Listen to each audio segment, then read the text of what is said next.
I never considered myself an anxious parent. Tired? Absolutely. Overwhelmed? Sometimes hourly. But anxious? No.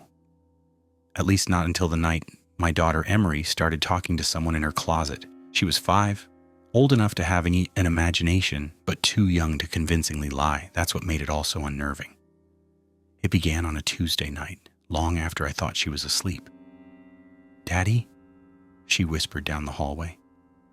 I was already in bed, half asleep, but something in her voice jolted me awake. Not fear, just confusion, like she was trying to understand something too big for her.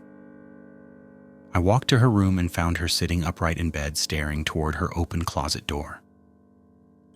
"Sweetheart," I asked, "why are you up?" "He won't stop talking," she whispered.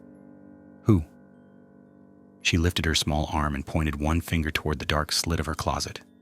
"The man in there." "One. The first night we do." I felt the kind of cold that has nothing to do with temperature. I told myself it was just her imagination, a shadow, a dream she hadn't shaken off. Kids get ideas like this. They grow out of them. I walked to the closet, pulled the chain for the little overhead bulb, and showed her everything inside. Dresses, a plastic bin of toys, the sparkly backpack she used for preschool. "No, man," I told her. She blinked at me, confused. "He's hiding," she whispered. "He only talks when it's dark." I turned off the closet light anyway and closed the door. She relaxed instantly, as if that alone solved the problem. That night, I slept with one eye open. 2. The whispers return. 3 nights later, I woke to the sound of Emery's voice again. But this time, she wasn't calling for me. She was talking quietly, holding a conversation in her bedroom. I couldn't make out the words, but the rhythmic pause and response made my skin crawl. I opened her door just an inch. She was sitting cross-legged in bed, leaning toward the closet. The door was open again. A thin line of blackness stretched across the room like a wound. "Emery?" I whispered. She jumped and looked back at me, irritated. "Daddy, you made me lose track of what he was saying." My heartbeat stumbled. "Who?" I asked again, even though I already knew the answer. "The man in the closet," she said. "He said he likes when you're asleep because it's quieter." A chill rolled down my spine. I walked over and closed the closet door firmly. "You can't talk to people who aren't real," I said, trying to sound confident. She frowned. "He's real. He told me he used to have a family too." Those words dug into me like a thorn. 3. Searching for answers. The next morning after drop-off, I tore apart her closet. Literally, clothes, toys, storage boxes. I emptied everything. I searched the wall for air vents, cracks, anything that could explain the sounds she claimed to hear. Nothing. The house was quiet. Dead quiet. I was about to give up when I noticed something. Scratches on the inside of the closet door. Not random scuffs, not marks from toys or shoes. These were vertical, narrow, and deep, as if made by fingernails dragged with startling force. 4 long lines. Then 4 more right beside them. A cold dread seeped into me. I convinced myself that Emery had done it somehow. Kids do strange things. That had to be it. But deep down, something was starting to shift in me. Something dark and uneasy. 4. The night everything changed. Around 1:40 a.m., I woke to the unmistakable sound of footsteps in the hallway. Soft steps, slow, deliberate. At first, I assumed Emery was going to the bathroom, but the steps stopped outside my bedroom door and didn't move. "Emery?" I called. Silence, then a tiny knock.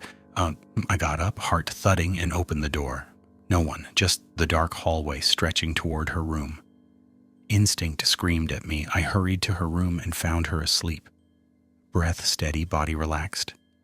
and the closet door was open, just a few inches. I closed it, this time harder than I should have. Emery stirred and blinked awake. "Daddy," she gasped. "You scared him?" My throat tightened. "Who?" She pointed toward the closet, trembling slightly. "The man. He doesn't like loud noises." For the first time, she looked frightened, truly frightened. "What did he say tonight?" I forced myself to ask. She hesitated. "He said he's not here for me."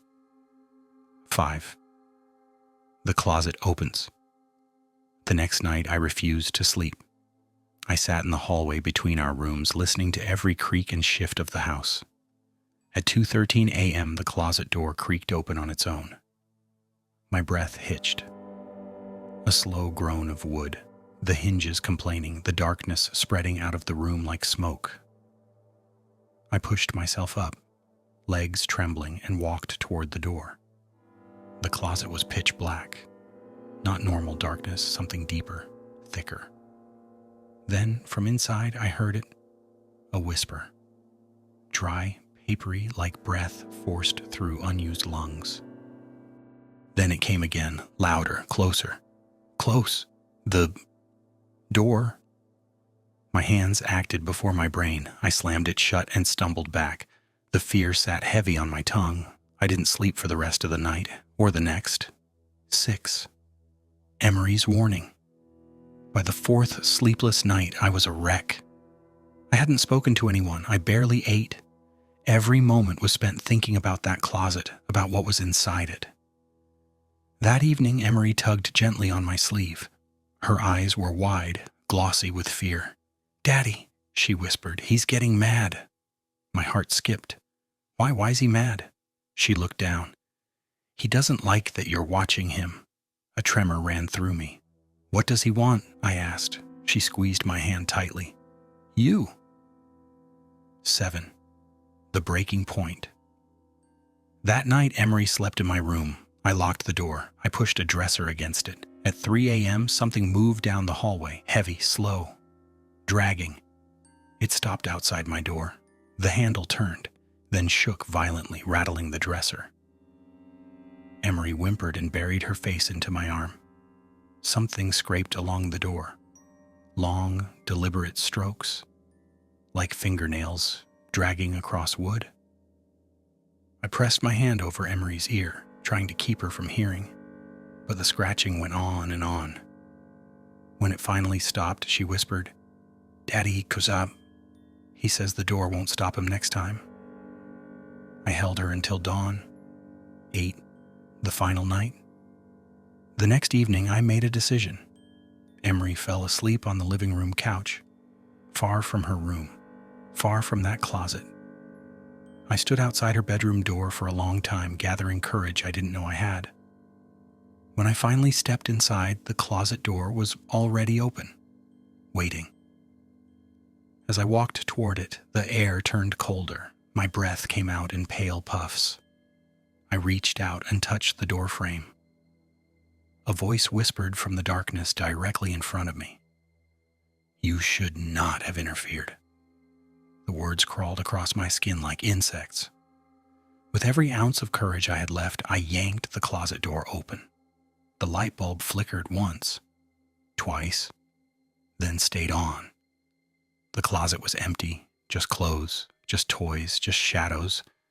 I exhaled in shaky relief, and then a hand closed around mine, cold, thin, too long.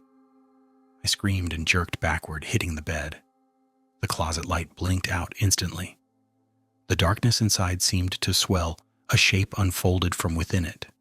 Tall enough to brush the top of the frame, its limbs too long, its joints bent at unsettling angles. Its voice poured out like air escaping a grave. "She sees me, you hear me, you should not have kept us apart." I bolted from the room, slammed the door, grabbed Emery, and ran out of the house. I didn't go back until morning. 9. The ending you don't want. We moved out that same day. I told myself it was over. That closets are just closets. That shadows are harmless. that whispers fade with distance, and I believed it for 2 weeks. Because last night in our new house, Emery called for me again. I ran to her room. She was sitting upright in bed, staring at her new closet door. Her voice shook as she whispered, "Daddy." He found us. And then the door slowly began to open.